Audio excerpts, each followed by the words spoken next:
All right. So what I want to do is I want to run a mock draft of the Houston Texans. We're not going to do all 12 picks. We're just going to do the first 3 rounds. Okay. And we're using our friends at PFF and their mock draft simulator. And I've already set this up for the Houston Texans. So you and I are going to decide who they draft here with their picks in the first 3 rounds. Sound good? I love how they mention what the needs are. It's like seriously, it could be like pretty much everybody.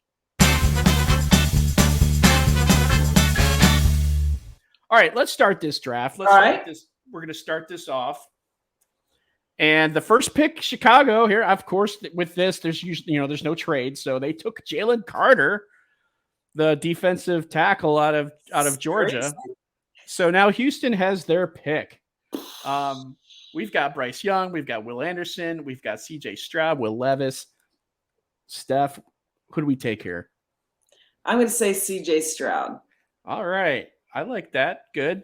At least you don't have to worry about size and weight as an issue at quarterback there that you would necessarily have to, kind of be concerned if it's Bryce Young. If he shows up at 5'10", 194 pounds, yeah, there's going to be some questions about that. Regardless of how well of a player you are, you could get beat up in the NFL.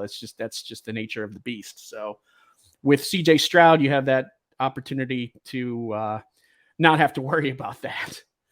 All right, so here's the rest of our picks here. We can see this on the left margin of who went after Stroud. Will Anderson, Bryce Young, Tyree Wilson, Devin Witherspoon. I like him. He's being the top cornerback. Will Levis, 7 to the Raiders.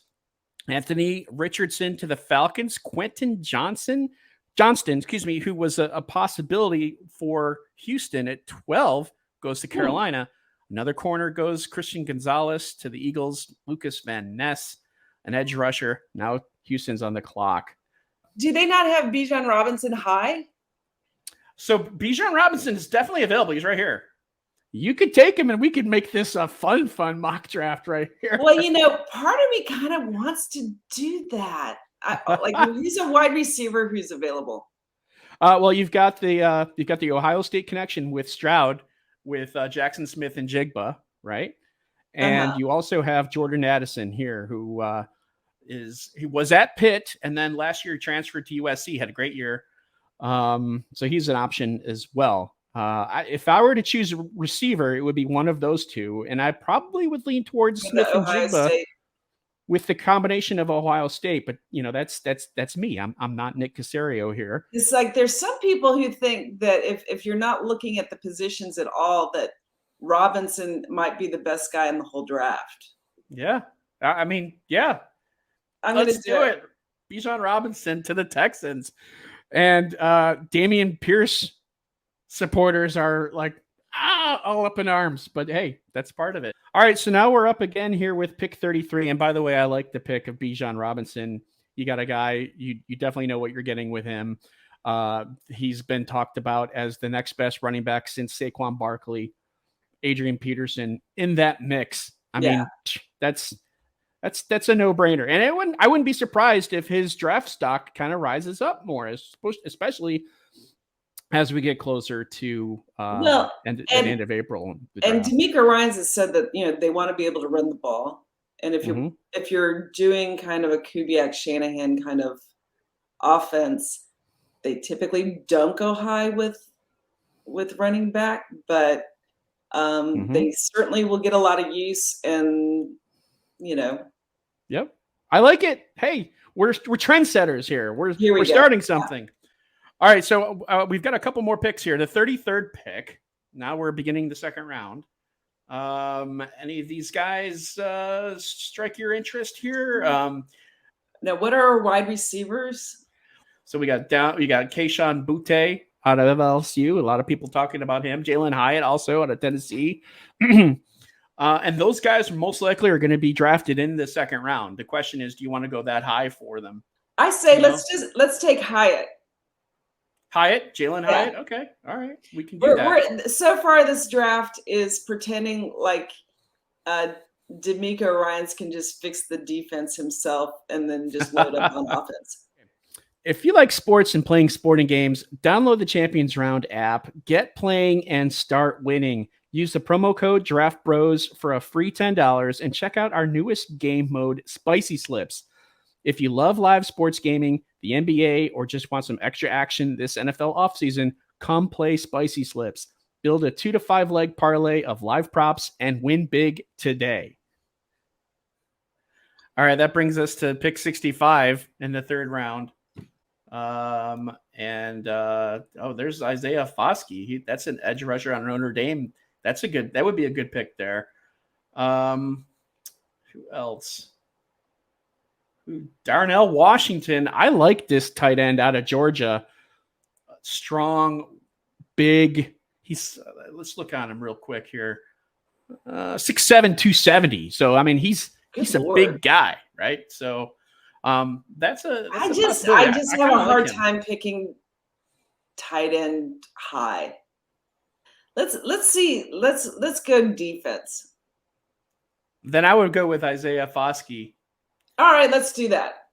All right, there it is, Foskey. We've got him. And then last pick, I think this is the last pick for them in the third round.